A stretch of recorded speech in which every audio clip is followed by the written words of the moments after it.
नमस्कार मंडळी, मी गायत्री आणि a day in a life of a government employee ह्याचा हा 8वा व्लॉग आहे.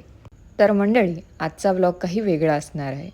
मला आज तुमच्याशी माझ्या दिनचर्येबद्दल नाही, तर माझे काही विचार तुमच्यासमोर मांडायचे आहेत. बरेच लोकांना असं वाटत असेल की ही मुलगी IIT बॉम्बेला असोसिएट असण्याचा गैरफायदा घेऊन पॉप्युलर होण्यासाठी त्याचा वापर करते, तर हाच गैरसमज मला आजच्या व्हिडिओमध्ये दूर करायचा आहे.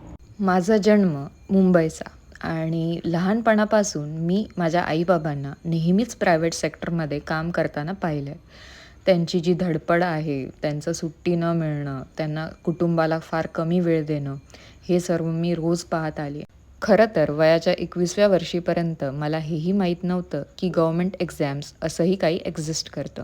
आणि जेव्हा मला याबद्दल कळलं, मी फार जिद्दीने अभ्यास करून वयाच्या 22व्या वर्षी सरकारी नोकरी पत्करली.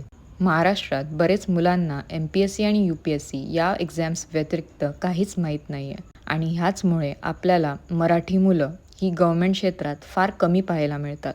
माझा व्हिडिओ बनवण्याचा हेतू असा की त्याच सर्व मुलांना जे अजाण आहेत त्यांना जागृत करायचं आणि गव्हर्नमेंट एक्झाम्स देण्यासाठी प्रोत्साहित करायचं.